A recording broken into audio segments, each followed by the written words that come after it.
नमस्कार, सुशल संवाद में स्वागत है। मैं शशि भूषण। अभी विपक्ष की पार्टियों के लिए बड़ी ही एक अच्छी खबर है। खबर यह है कि ईडी को सुप्रीम कोर्ट से बड़ी फटकार मिली है। हालांकि खबर पुरानी है, लेकिन 2 दिन पहले की है, लेकिन आज कई अखबारों ने, कई पोर्टलों ने उठाया है।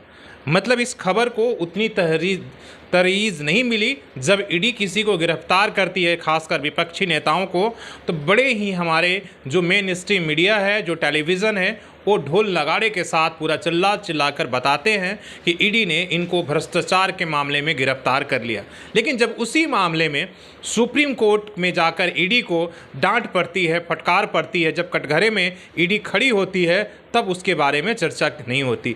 लेकिन चर्चा होनी बहुत ज़रूरी है कि किस तरीके से जो आरोप लगातार इस देश में विपक्ष की पार्टियां हैं केंद्र पर लगाती रही कि ईडी और सीबीआई का इस्तेमाल सिर्फ राजनीतिक हित साधने के लिए और विपक्ष की पार्टियों पर हो रही है, तो वो कहीं ना कहीं इस खबर से बल मिलता है। खबर यह है कि सुप्रीम कोर्ट में मनीष सिसोदिया, जो डिप्टी सीएम हैं दिल्ली सरकार के, उनके मामले में सुनवाई हो रही थी, उनके बेल के मामले में। जब सुप्रीम कोर्ट ने ईडी से पूछा कि आपके पास सबूत क्या है, किस आधार पर आपने मनी लॉन्ड्रिंग का केस बनाया है, जबकि मनी लॉन्ड्रिंग लेन देन हुआ ही नहीं, तो आपने एक केस कैसे बनाया है? क्या किसी केवल अप्रूवर के बयान पर, क्या किसी सरकारी गवाह के बयान पर आप पूरी की पूरी कहानी गढ़ सकते हैं? ये तमाम तरह के सवाल उठाए गए हैं। पहले हम खबर आपको बताते हैं क्या कुछ सुप्रीम कोर्ट ने बोला है, इसके बाद आपको हम चर्चा करेंगे। सुप्रीम कोर्ट ने कहा है कि आपकी दलील तो एक अनुमान है। ईडी को कहा है कि आपकी जो दलील है सिर्फ अनुमान है, जबकि ये सब कुछ सबूतों पर आधारित होना चाहिए था, वरना अदालत में अगर जब बहस होगी तो उसमें केस आपकी 2 मिनट भी टिक नहीं पाएगी। इस सुप्रीम कोर्ट ने ईडी को कहा है। दिल्ली शराब घोटाले के आरोपी और दिल्ली के पूर्व डिप्टी सीएम मनीष सिसोदिया के जमानत याचिका पर सुप्रीम कोर्ट में सुनवाई जो है वो टल गई। 12 अक्टूबर को अगली सुनवाई होगी। लेकिन इस बहस के दौरान ये सब सुप्रीम कोर्ट ने कहा। जस्टिस संजीव खन्ना ने पूछा कि सरकारी गवाह के बयान पर कैसे भरोसा करेंगे? क्या जांच एजेंसी ने सरकारी गवाह की सिसोदिया को मिली घूस पर चर्चा भी देखी है? क्या ये बयान कानून में स्वीकार्य है? क्या ये सुनी सुनाई बात तो नहीं है? इस तमाम सारे सवाल उठाए गए हैं।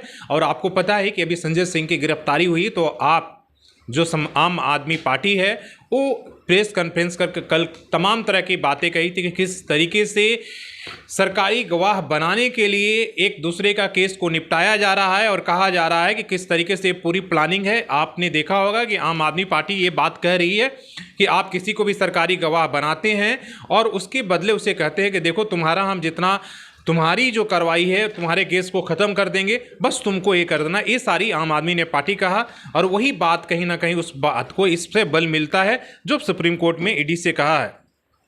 सुप्रीम कोर्ट में ईडी ने पूछा कि अगर मनी ट्रेल में मनीष सिसोदिया की भूमिका नहीं है, तो फिर मनी लॉन्ड्रिंग में मनीष सिसोदिया का आरोपी बनाकर कैसे आपने शामिल किया और क्यों शामिल किया? सुप्रीम कोर्ट ने ईडी से कहा कि आपकी दलील तो एक अनुमान है, जबकि ये सब सबूतों के आधारित होनी चाहिए थे, वरना अदालत में 2 मिनट भी जिरह में नहीं टिकेगा, गिर जाएगा। इस पर ईडी ने कहा कि नई शराब नीति कुछ लोगों को लाभ पहुंचाने के उद्देश्य से बनाई गई थी। टिकट बुकिंग और होटल बुकिंग से पता चलता है कि विजय नायर हैदराबाद गए थे। ईडी ने कहा कि ये लगता है शराब नीति जो बनाई गई है, और इसी आधार पर पूरी जो दिल्ली में चल रहा शराब घोटाले के मामला की जो शराब नीति बनाई गई है वो फ़ायदा पहुंचाने के लिए बनाई गई है, इसमें करप्शन हुआ है, ये तमाम सारी बातें चल रही है। तो सुप्रीम कोर्ट कहा कि इसके सबूत कहाँ हैं? अप्रूवर के बयान अलावा क्या कोई अन्य सबूत हैं आपके पास? साथ ही कहा कि आपकी घटनाओं की सीरीज एस्टेब्लिश करनी होगी। इतना ही कोर्ट ने पूछा कि अपराध का आर्य कहाँ है? अगर अपराध हुआ है, अगर इसमें भ्रष्टाचार हुआ है, तो उस पैसा कहाँ है? ये तमाम सारे सवाल हैं जो ईडी और सीबीआई को अब जवाब देना होगा। और आप मान के चलिए कि ये कहीं ना कहीं इस तरह के मामले जो लगातार आरोप लगते रहते कि पॉलिटिकल मोटिवेटेड है और पॉलिटिक्स से जुड़ा हुआ है तमाम तरह के, इसीलिए जो है तमाम विपक्षी नेताओं को इस तरह के मामले में फंसाए जा रहे हैं। हालांकि इसको लेकर कहीं ना कहीं जो ईडी और सीबीआई की जो शाख है उस पर जो है एक तरीके से सवाल या निशान लग रहा है। और ऐसे में आपकी क्या राय है? क्या आप भी समझ रहे हैं कि जो ईडी और सीबीआई की कार्रवाई है उसके राजनीतिक इस्तेमाल और राजनीतिक हित साधने के लिए सरकार कर रही है? आप अपने कमेंट करके बता सकते हैं। धन्यवाद।